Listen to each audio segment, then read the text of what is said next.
Welcome back to the Mum Bod Core Foundations course. This is your fifth and final lesson of the mini course, and today we are talking about the importance of rest and nutrition. So let's start with rest. Okay, this is a tricky one. It's highly likely you're not getting enough sleep. Sleep deprivation on its own impacts your postpartum recovery. A study published in the International Journal of Obesity found that sleeping 6 to 8 hours has been linked to weight loss and making better food choices. But the big problem for any new mother is the unpredictable sleeping pattern of a newborn. However, if recovery is important to you, then sleep has to be a priority. Sleep helps with recovery, improves your body's response to stress, and regulates hormone levels. If you can get to bed for any length of time, do it. Even if you just lie there, any actual sleeping is a bonus, but at least get in your bed and try and rest your body. Ask others to do anything that you don't absolutely have to do yourself. If someone offers help, accept with specific requests or needs. Yes, you need help with the house. Yes, someone picking up some groceries or dropping off a meal would be lovely. Because you need to find support. Ask for help. I can't stress this enough. Asking for help doesn't make you a bad mother. Asking friends and family to help you feed your baby, cook or clean so that you can shower or sleep. In addition to asking for help, seek community. Find in-person mum and baby groups and spend time with other women who are going through similar experiences. Join online support groups where you can ask for advice, vent, learn new tips, and offer out support to other mums. It may seem that others are always offering their own advice or thoughts on new mums and babies, but remember, you don't have to accept their advice. If it doesn't align with your own values or doesn't make you feel good, then set your boundaries and ignore the unsolicited advice. Now let's talk about nutrition. Good nutrition. Whether or not you're breastfeeding, nutrition is important for your postpartum recovery and overall health. Your specific nutritional needs may vary, but the building blocks of what you should eat and the basic habits are the same for everyone. If you're breastfeeding, the Academy of Nutrition and Dietetics recommends consuming about 300 to 500 extra calories per day and staying well hydrated. However, the amount of calories you need while breastfeeding depends on a few things. Your basal metabolic rate. So that means how many calories you burn at rest. Also your physical activity level, which means how much you move throughout the day. Also how much milk you produce. So exclusively breastfeeding mothers produce around 725 millilitres of breast milk per day, while partial breastfeeding mothers produce less. Also, the energy density of your milk. So there are around 65 calories in 100 millilitres of breast milk. Also, how much energy it takes for your body to produce the milk. So that's the metabolic processes involved in milk production. That said, as your baby grows and you continue to breastfeed, your calorie needs may vary. So pay close attention to your feelings of hunger and fullness to help guide your food consumption. Eating well helps ensure that both you and your baby enjoy the optimal health. Literally, the raw materials for preparing your body and feeding your baby come from your body and the foods that you eat.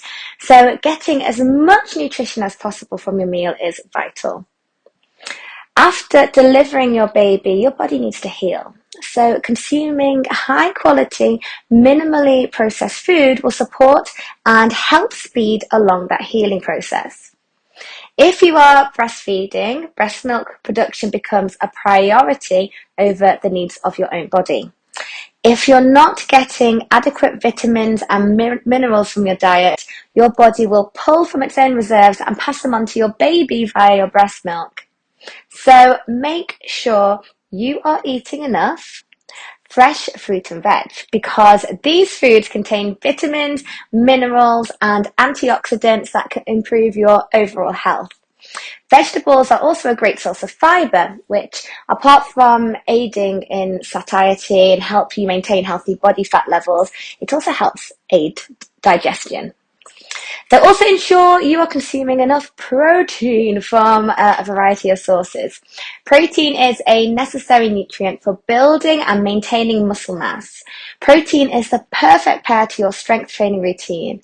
It also supports stable blood sugar levels, which can help you keep your energy levels steady and help you manage insulin health, which is especially important if you experience gestational diabetes throughout your pregnancy. Dietary protein is also necessary for building the structural proteins that directly aid in your recovery. That's collagen, elastin, muscle, tendons, enzymes, everything. Now, don't forget about essential healthy fats. These are the fats that your body cannot make but must obtain from your diet. These fats, which include omega-3 and omega-6 fatty acids, are suitable for brain function and the structure of your cell walls. They promote healthy hormone levels, keep your blood sugar stable, and help you feel satisfied after meals. Most people get enough omega-6 fatty acids through their diet, but most don't get enough omega-3 fatty acids. So you can increase your levels of omega-3 fatty acids by consuming fish, walnuts, hemp seed butter, and fish oil supplements. And of course, you need to be eating whole carbohydrates. Carbohydrates are not the enemy. Instead, during all times of your life, especially after pregnancy, they provide your body with energy and promote healthy hormone levels and replenish the glycogen stores that become depleted with intense exercise. They are going to fuel your body through its recovery. And while fruit, vegetables, and even dairy contain carbohydrates, many women get the bulk of their carbs from grains, which they tend to eat way more than they need for their activity level. Plus, they often choose processed carbs that are void of nutrients.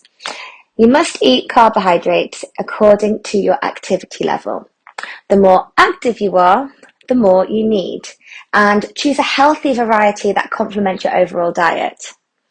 To make smart grain choices, let nutrient density be your guide.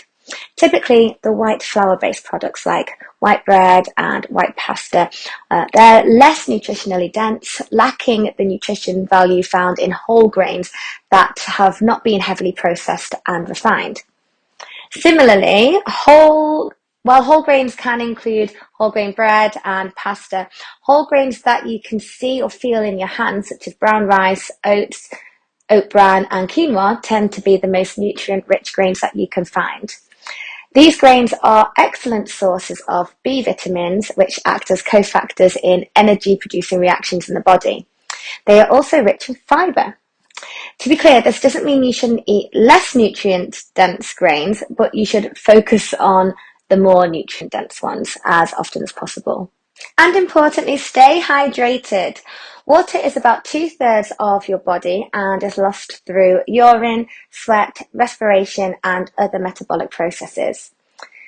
Dehydration commonly results in headaches, tiredness, and difficulty concentrating, and can disrupt bodily functions. Also, it's important to note that maintaining proper hydration levels becomes even more critical as dehydration may diminish milk supply. So, what is enough water?